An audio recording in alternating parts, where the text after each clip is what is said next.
G'day there.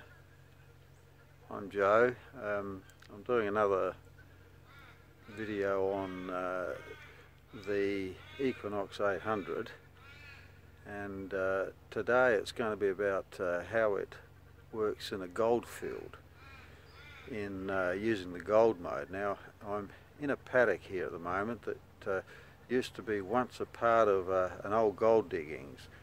What looks like fairly flat ground behind me was once a mass of gold diggings, heaps that have all been flattened and have now become just a paddock. But gold's been found here, and because of its sort of flatness, it makes it easier to work. And I'm about to give the Equinox, there you go, this beast here, a bit of a go in the gold fields.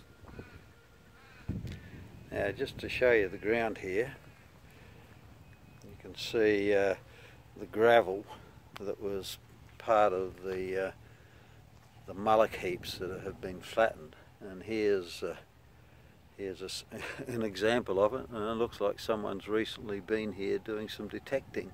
It's a bit of a detector hole there, and just wandering around showing you some of the stuff.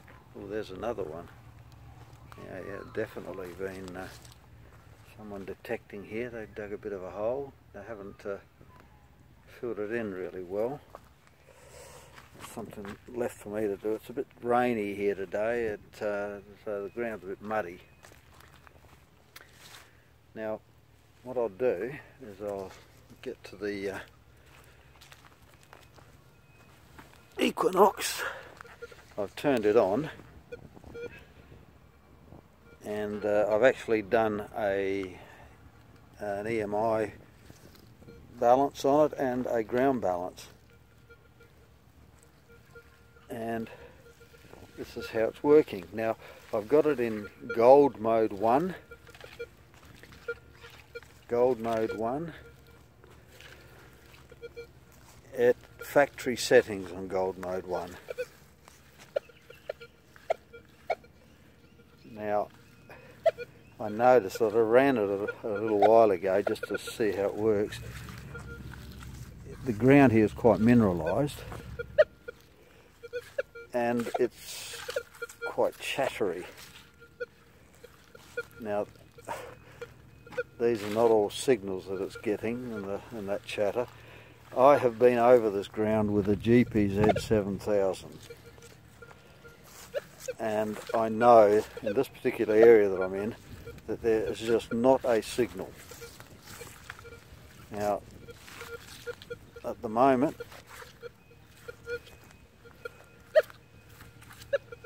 she's chattering quite a bit.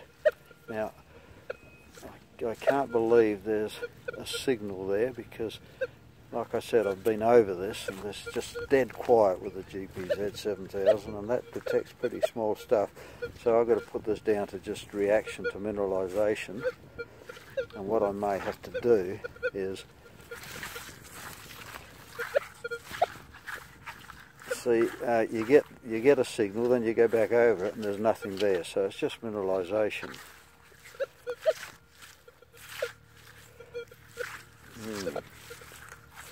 I may have to lower the sensitivity. Actually, I'll try that. I'll lower the sensitivity a bit to reduce that falsing that we're getting. Try it on 15.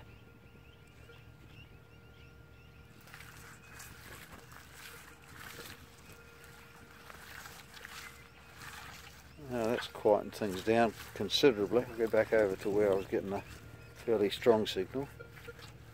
No, I'm not getting that anymore.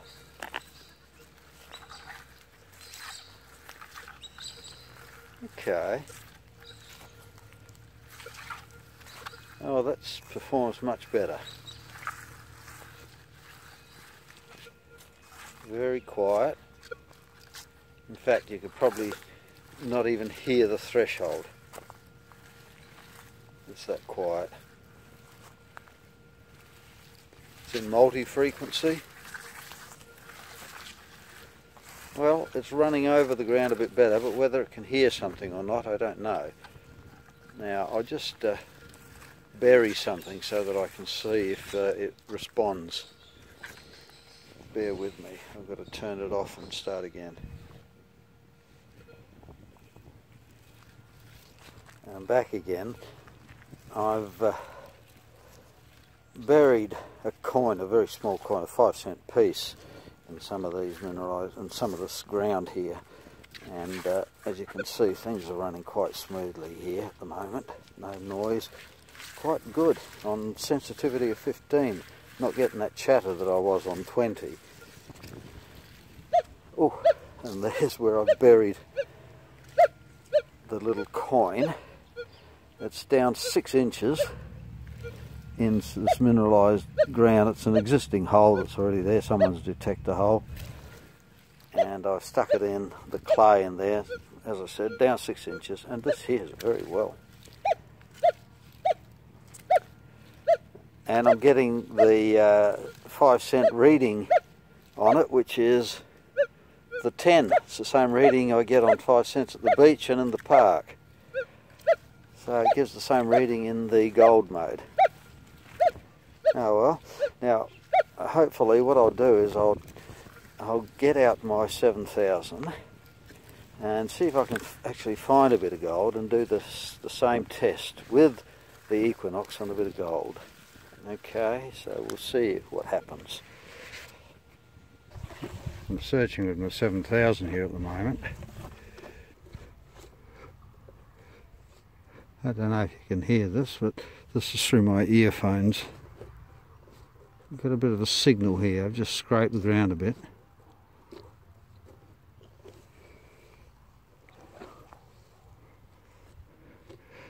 I'm about to dig it out.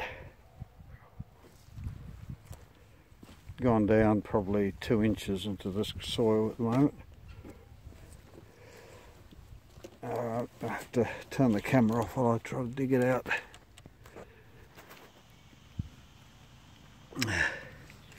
Now, I've dug a bit of a hole here. You can't tell from this side, but it's about 10 inches deep. There's the mullock pile. Goes with it. Now, unfortunately, look at the gravel, beautiful gravel, good gold wash gravel. But unfortunately, I did get the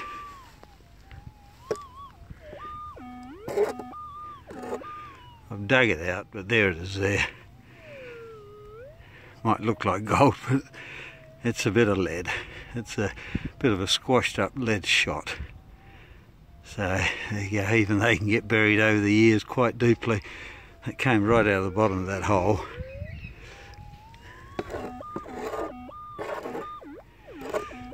Oh well, better luck next time. Now I just dug another hole here. I've got a signal.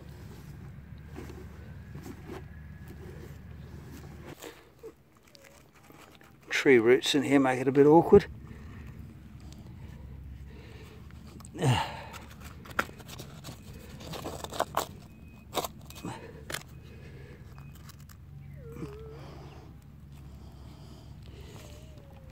Have another listen.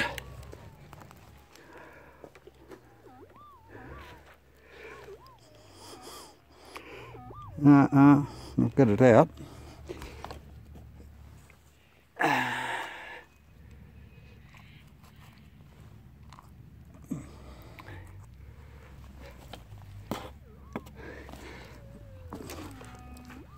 Whoa, that's the camera. That's the cameras. I'll have to turn it off. I can't do this one-handed. Well, gee, that noise you can hear is the camera getting close to the coil. But I got it out, and there it is there. It's actually a little nugget. Bit dirty. The ground's quite wet here, so you know, it's caked in mud. But yeah, it's a little nugget. There it is.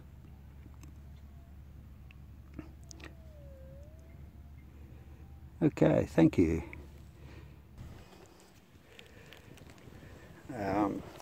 Still searching. I've got another little signal. I just scraped the surface here.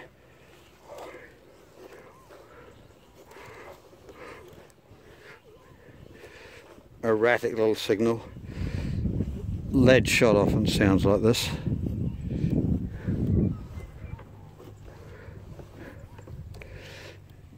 Okay, I'll dig it and I'll come back to you.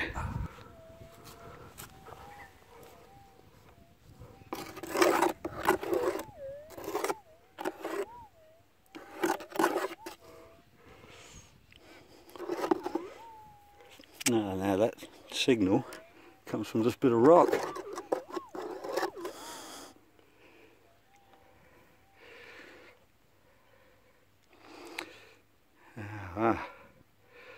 Gives a signal. Not a very, it's probably, yeah, it's got to be a little tiny nugget in there somewhere. I'll have to crack it open when I get home.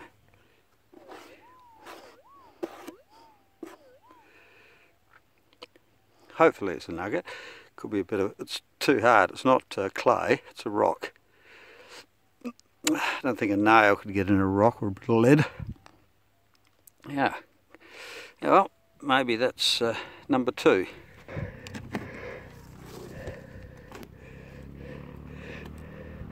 Now this signal's the inverse signal, which indicates usually something a bit bigger. But in this goldfield I've never found anything deep. I found quite a few nuggets, little nuggets here, but they've all been shallow. Deep usually means junk. Now I've got to decide whether to keep digging this. I'll give it a miss and cover it in. I'll go just a little bit deeper. Alright.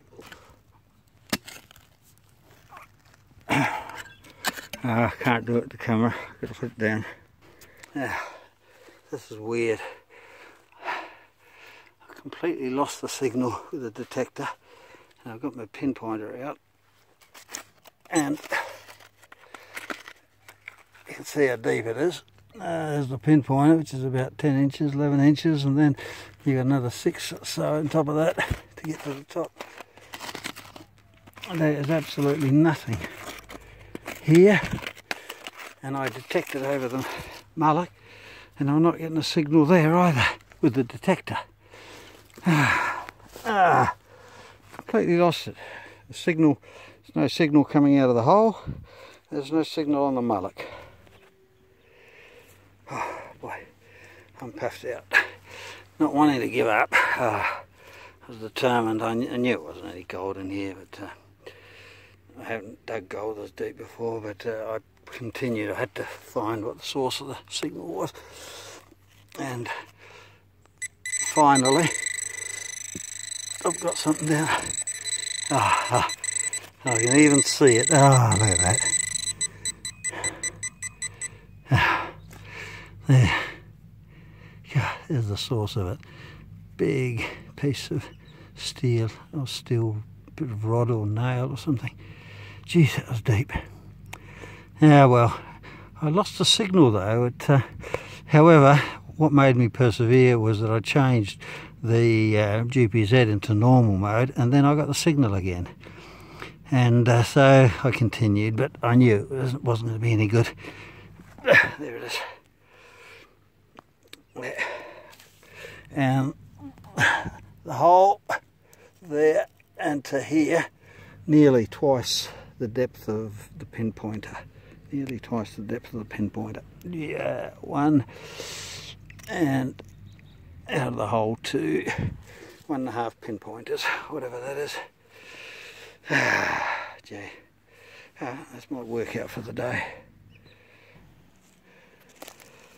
Oh, well, that was quite a dig. Now,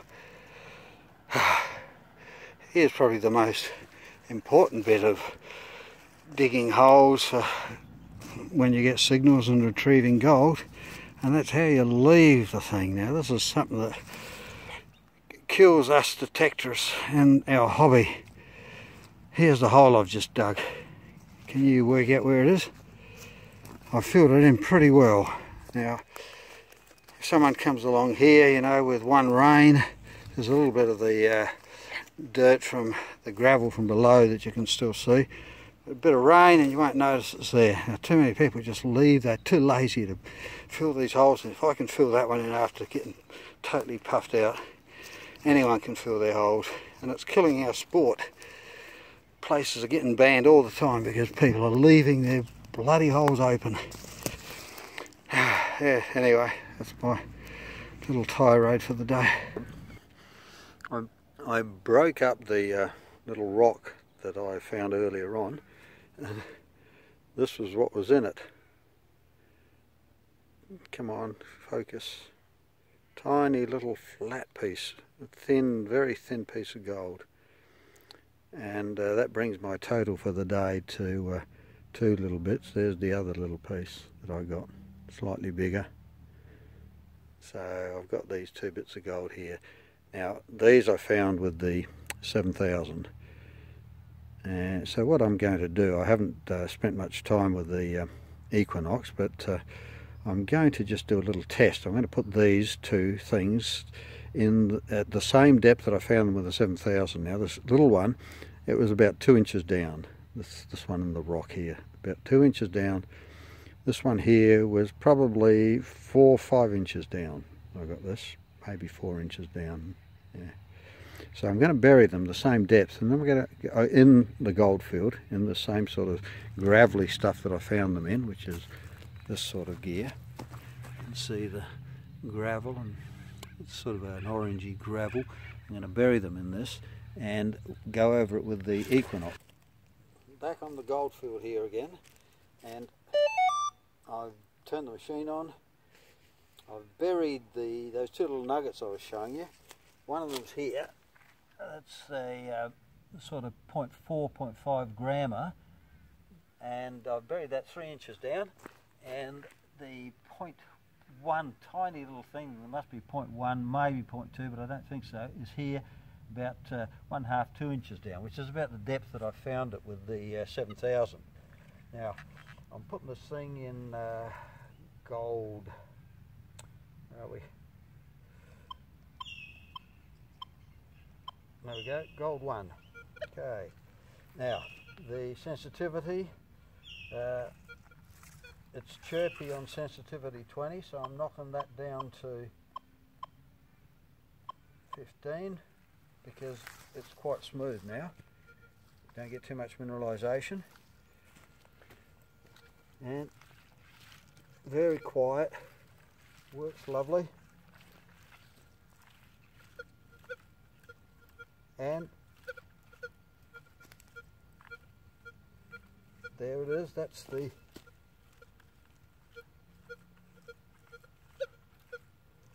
That's the 0.4, 0.5 gram nugget, 3 inches down. And that's the 0.1, 1.5, 2 inches down. 1.5 inches, I'd say. And picks them both up quite clearly. It would stop you. I'm not getting any other noises around. The only other noise I'd get is that one, and that's the 5-cent piece that I buried earlier. Oh yeah, that'd stop you. Now, if I put the sensitivity up, if I boost it up to 20, which is its default mode, default setting, you get a bit of chirping. But listen to the way it picks up the signals, the nuggets. Look at that. That's a couple of inches above, so it make it a depth of about 5 inches to pick that at. And that one, that's even higher, 3 inches probably. Oh, pretty good. But it's chirpy. Hear that? The ground's chirpy. Too many, but the nuggets still stand out beautifully. Chirpy, chirpy, chirpy. And the 5 cents. They're metal objects, even in amongst the chirp, they stand out quite well. Oh well, there's my little test of the Equinox in the Goldfield. This is a Dinky Di Goldfield, this one. Okay, that's it. Well, that's my little test on the in a Goldfield with the Equinox 8000. It seemed to work quite well. I did wander around with it for quite a bit. I didn't persevere with it all the full time because I really wanted to see if I could find a couple of little nuggets to test with, and I wasn't sure how that was going to perform until I found the nuggets. Well, after finding them, and I found them with the GPZ of course, and I did that little test, it concludes that it's not a bad little gold machine as well. Now, I don't know that I'd swap the Equinox of my 7000 when I go gold hunting, but for those who can't afford the rather expensive 7000s and want to do a bit of work in the goldfields with the Equinox, I wouldn't hesitate to recommend it. Yeah, anyway, it's been a good day, a couple of little nuggets found. I've been able to do my little Goldfields Equinox test, and I'll call it quits. Thank you. See you later.